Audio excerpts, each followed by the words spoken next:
Hello and welcome. You've found the Social Work Podcast. My name's Jonathan Singer, and I'll be your host as we explore all things social work. In December 2008, I spoke with Dr. Cynthia Conley about salary negotiation. We spoke about research on salary gaps, the importance of salary negotiation for the profession, and some basic pointers for negotiating a salary. What we didn't talk about was how you actually negotiate.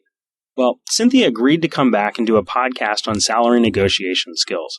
So I'm very glad to have Cynthia back for today's podcast on salary negotiation for social workers. So Cynthia, let's say I apply for a job. When can I start negotiating? Well, Jonathan, first off, I want to thank you very much for having me back to talk about salary negotiation. And the thing you need to know is that negotiation starts once you've been offered the job. Before you've been offered the job, you need to do research on the organization or agency and what your skills and background experience are worth. When you've been offered the job, then you can start to negotiate. So what kind of information about the organization should I know about? And that's a great question, Jonathan. Some of the most useful information to know about an organization is what types of candidates the organization hires. So, for example, does the organization only hire specific individuals from prestigious universities? Do they only hire candidates with a specific type of training? This is information you want to know about. You want to know what are the skills and experiences of other employees? Who's your competition? So just to bring a little bit of clarity to this issue, an example outside of social work might help. It's something that we, frequently do, but we've all, had to purchase a car or a house. So how do you know what to pay for a car or house? So you have information from research you've conducted on buying a car. So you've looked at the Kelley Blue Book value, number of car businesses that would be willing to sell you a car. In buying a house, you certainly have research to see what the houses are going for in a particular neighborhood. And so, with this information, then you negotiate, you make decisions. So, and this is the similar vein when you are negotiating your salaries. The more information you have, the more powerful you become in negotiations. So if you've done your background research, you can decide that the salesperson is quoting too high of a price, or you'll know what to counteroffer when negotiating the purchase of a house. You can see some parallels here, outside of the social work profession. To bring it back to social work, an example would certainly be if you have an MSW and are applying for a case management position at an agency that employs only people with BSWs, then you can assume that the pay is lower than an agency who hires all MSWs. So knowing what the agency expects and what the candidates the organization hires will give you good information on the agency. So beyond knowing that I have an MSW and I'm applying for a position usually filled by BSWs, how do I know what my own skills and background experience are worth? Okay, well, if you're applying for a job in an agency that serves Spanish-speaking clients and you speak Spanish, you have a valued skill, especially if you know that there are likely to be applicants without your language skills. Other skills and background experiences that translate into dollars are computer skills, other languages such as sign language, supervisory experience, training experience, and for some agencies, having some publications under your belt might be viewed as valuable background. The thing to remember is that your skills have to be worth something to the agency. So, I might be great at fly fishing or basket weaving, but it doesn't mean that I can negotiate a more comprehensive benefits package because of it. So, as a potential employee, realize that there are mutual needs and desires on both sides, yours and your potential employers. So basically, just have to view that negotiation is about getting to a win-win scenario. Employees want to fill an organization's position with a person of value and great skills. And it's up to you, the candidate, to show how your value meets or exceeds the position. Here's another thing to do. So you want to set goals for your financial outcome. So begin with a salary figure in mind. And the one thing that I always teach my social work students is you have to rid yourself of the mentality that I just need to have a job. I'll take what I'm offered so long as it's employment. Get rid of that mentality that I did not go into the social work profession to make money. You need to think about what the goals and priorities are of your employer as well. You need to certainly think about, do they want somebody, of high quality, of great value? Well, they're going to pay for that. They're going to be willing to pay for, somebody who can come in and bring good experience and a good skill set to the job. So think about, here's an example. If I'm an executive director who's in the process of hiring someone, I'm going to approach you in a completely different way if I know that you have done your research and are armed with a lot of information versus dealing with someone who hasn't a clue about the organization or similarly paid position. So if you don't exhibit self-confidence, a potential employer is going to feel that they don't have to offer anything more to you. Okay, I mean, that makes a lot of sense. So I know about my agency. I know what skills I bring to the table. Now what? Okay. Well, now you use that information during the negotiation process. So the good news for social workers is that negotiation skills draws on all the basic communication skills that we learn in our programs and in our field work. So as social workers, we attempt to teach and empower our clients how to successfully negotiate for their well-being, and this includes their financial well-being. So use your listening skills to pick up on what your interviewer thinks is important. So you need to formulate good responses, decrease split decision-making activity. So real quick, what do you mean by split decision-making activity? Sure.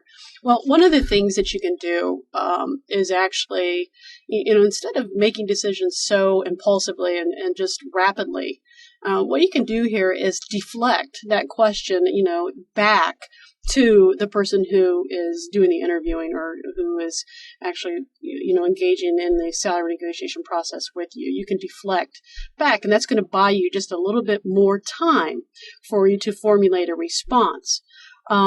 Also, just regarding, quick decision activity, if you do get an offer, it is absolutely appropriate for you to say, to not make a decision right then and there, for you to be able to take that information away from you and to be able to say, I'd like to have some time to think about this, and I will get back to you, within the next couple of days. That's absolutely appropriate. So those are the kinds of things I'm talking about when I'm saying reduce the split decision-making activities. Okay. Well, and I could see that would be particularly useful if somebody said to me, Jonathan, it sounds good. We'd like to offer you $35,000 for this position. And I'm like, I don't know what to say. It's kind of it's a money question, and for me, it's a difficult money question. And so how would you respond to those difficult money questions? Yeah, money questions. Talking about money is hard, regardless of the context, and I don't care who you are, really. Particularly in social work. But it comes with the territory when you're interviewing and being considered for a position.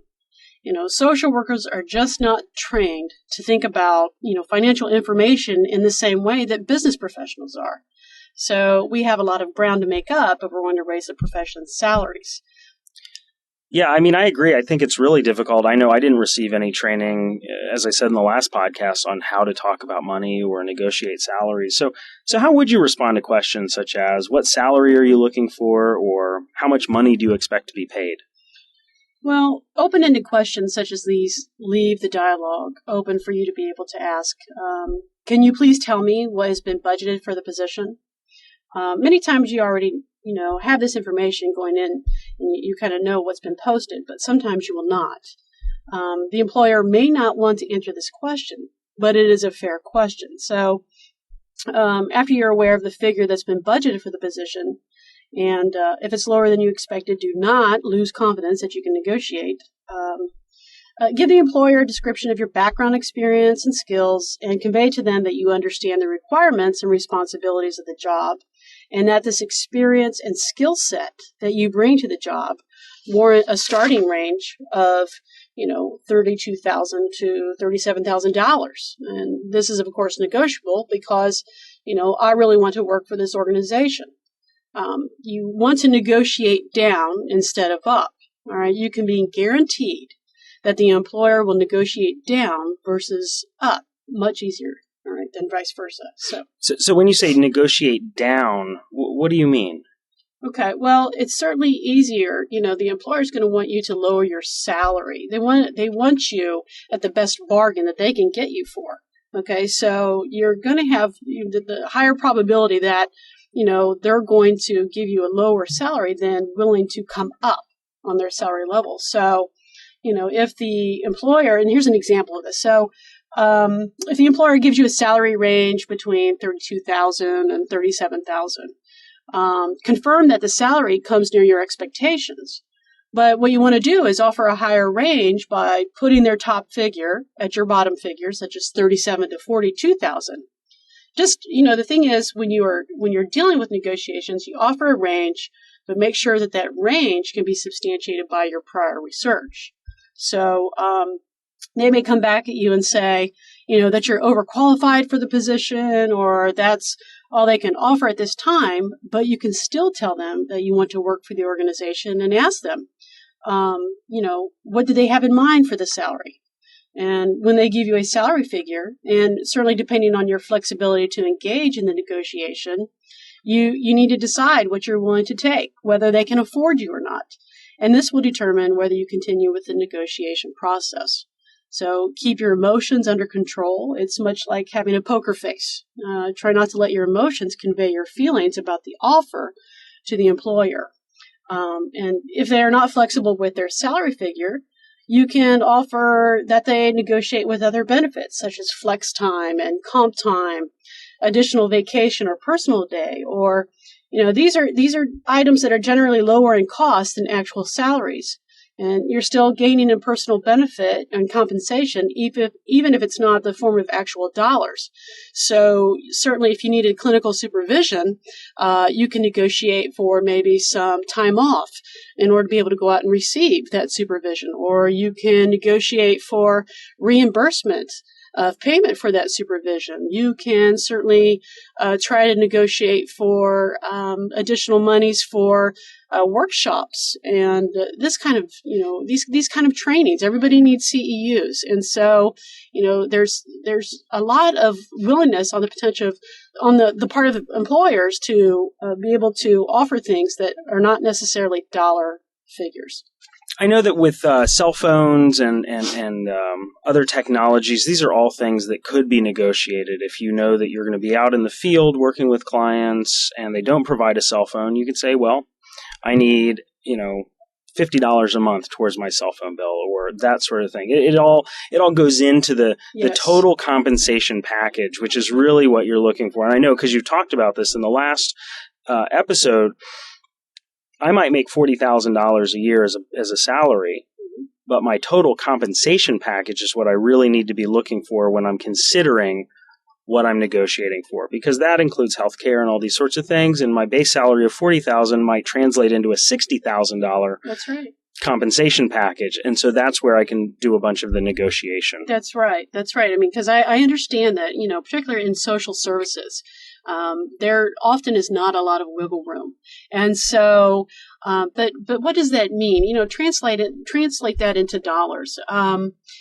Sometimes it's extremely important because we do, hard work, and sometimes, we feel the burn, we get burnout, and sometimes an additional day off, is extremely beneficial, and we can see that as a perk. So it's certainly worth, trying to get those things. And, I heard, recently that there was a social service organization that, as part of their recruitment they were actually offering BlackBerries. And so this stuff, it's regularly occurring. So we just need to start engaging in the process of negotiation when it comes to our salary and our compensation packages. And I'll just throw one thing out here. Is that the folks that I've known that have been particularly successful in negotiation have been people who have negotiated for jobs when they've actually been in the position to say yes or no to the job. And that's not always the case. Obviously, if you're just graduating, you need a job. Sure.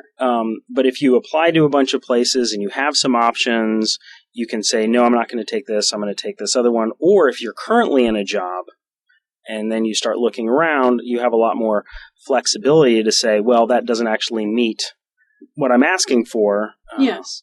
And, the thing is to keep in mind, if the organization, the agency wants you, they want you. Okay.